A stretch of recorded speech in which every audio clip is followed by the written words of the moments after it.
अब वो जिल्लत भरी रोटी बिल्कुल भी नहीं खाएगी। ये लो, खाना रखा हुआ है, खा लो।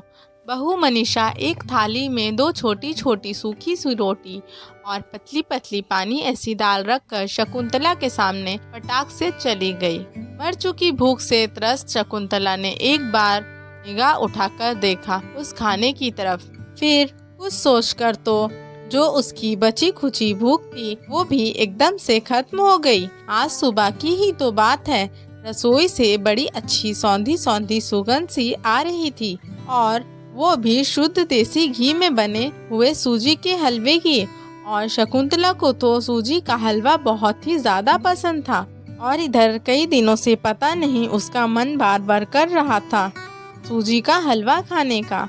तो जब मनीषा चाय के साथ 2 बिस्कुट पार्ले जी के लेकर आई तो शकुंतला मन पर कंट्रोल ना कर सकी और बहू से पूछ ही बैठी, बहू, तुमने क्या आज नाश्ते में सूजी का हलवा बनाया था? जरा सा अगर हो तो मुझको दे दो लाकर, बड़ा मन कर रहा है, बहुत दिन बीत गए खाए हुए। शकुंतला ने अपनी किस्मत पर मजबूर होकर रिरियाते हुए कहा, क्योंकि अपने समय में शकुंतला अच्छे से अच्छा खाना पीना बनाया करती थी और सबको बड़े प्रेम भाव से जी भर कर खिलाती भी थी। लेकिन अब बहू ने उसके लिए रसोई में नो एंट्री का बोर्ड सख्ती के साथ लगा दिया था, क्योंकि उसको अपनी रसोई में किसी की भी दखल अंदाजी बिल्कुल भी पसंद नहीं थी। फिर वो उसकी सास ही क्यों ना हो। यहाँ बैठी बैठी क्या खुशबू ही सूंघती रहती हो दिन भर। बुढ़ापा तो आ गया है, लेकिन इंद्रियां सारी खूब अच्छी तरह से काम कर रही हैं तुम्हारी।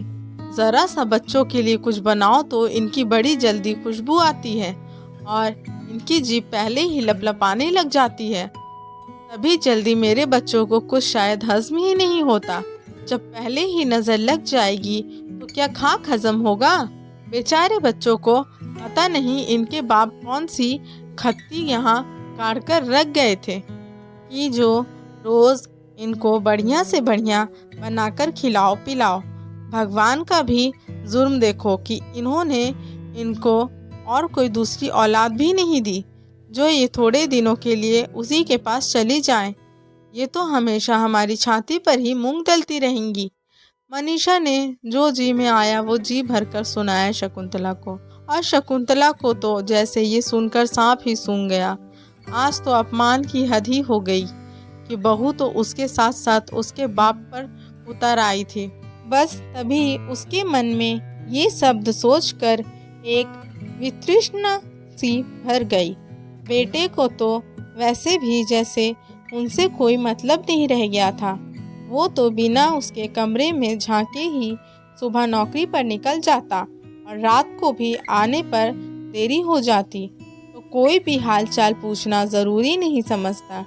शायद बुढ़ापे की नियति ही ऐसी होती है कि जो माँ बाप थोड़ी सी देर भी बच्चों की शक्ल ना देखे, खासकर माँ, तो वो बेचैन हो उठती है। लेकिन वहीं औलाद जब संपन्न हो जाती है, अपने हाथ पाँव की हो जाती है, कमाने लग जाती है और फिर शादी हो जाती है तो किसी की माँ और किसके पिता जैसे कोई संबंध ही नहीं बचता। शकुंतला की आंखों से पता नहीं क्यों आज टप टप करके आंसुओं की धारा गिरने लगे। पता नहीं क्यों आज उसका मन उस थाली की ओर बढ़ने का ही नहीं हुआ। पति सुभाष कभी भी पैसों की मजबूरी के कारण घर बना ही नहीं पाए, और क्योंकि रोजमर्रा खर्चा ही बहुत ज़्यादा होता था और इस महंगाई के ज़माने में पढ़ाई भी आसान कहाँ होती है, इसी वजह से सारा ध्यान बेटे की पढ़ाई पर केंद्रित कर दिया कि बेटा पढ़ लिख जाएगा तो अपने आप ही सारे दरिद्र खत्म हो जाएगी। इसीलिए और भी घर खरीदने का हिम्मत नहीं जुटा पाए। लेकिन इनकी नौकरी अच्छी जगह लग तो गई और शादी भी हो गई, पर सुभाष को ये खुशी देखना शायद भाग्य में नहीं था। बड़ी जल्दी भगवान को प्यारे हो गए।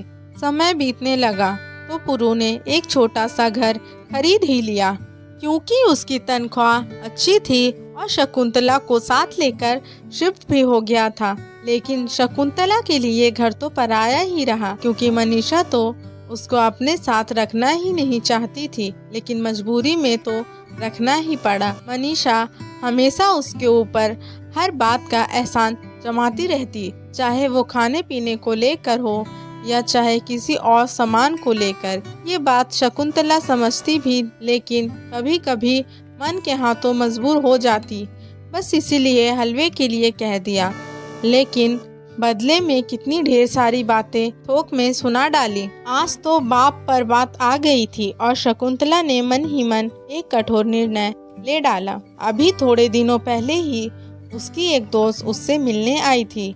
उसी ने बताया था कि अब वो बेटा बहू के पास नहीं रहती। बहू ने तो उसके पति के जाने के बाद घर में अपने तानों से सांस लेना भी दूभर कर दिया था। आखिर अपना स्वाभिमान भी तो मायने रखता है। शहर के दूसरे छोर पर एक वृद्धा संरक्षण संस्था खुला है। वहाँ पर बड़ी मुगौरी, पापड़, चिप्स, अचार, मुरब्बा, सिलाई कढ़ाई, बुनाई आदि का काम होता है और वहीं पर रहने और खाने की भी व्यवस्था है, खासकर उम्रदार महिलाओं को। पहले तो शकुंतला ने उसकी बात को गंभीरता से नहीं लिया था, लेकिन फिर भी वो उस संस्थान का कार्ड छोड़कर ही गई थी और शकुंतला ने उसको ऐसे ही रख दिया था। और आज उसने फटाफट वो कार्ड निकाला और चश्मा ठीक करते हुए उस पर लिखी सारी औपचारिकताएं पढ़ी। हाँ, अब वो जिल्लत भरी रोटी बिल्कुल भी नहीं खाएगी। अब तो वो भी अपने स्वाभिमान की रोटी खाएगी, क्योंकि अभी तो ईश्वर की कृपा से उसके हाथ पैर पूरी तरह से सही सलामत हैं और वो सारा काम बहुत अच्छी तरह से संभाल सकती है। यही सब सोचते सोचते उसकी आंखों में एक चमक आ गई और उसने जीवन की एक नई शुरुआत की और कदम बढ़ाने का ठान लिया। दोस्तों, क्या बुढ़ापा सचमुच बहुत खराब होता है? क्या शकुंतला ने सही कदम उठाया? लाइक और कमेंट के द्वारा अवश्य अवगत कराइएगा और प्लीज मुझको फॉलो भी कीजिएगा।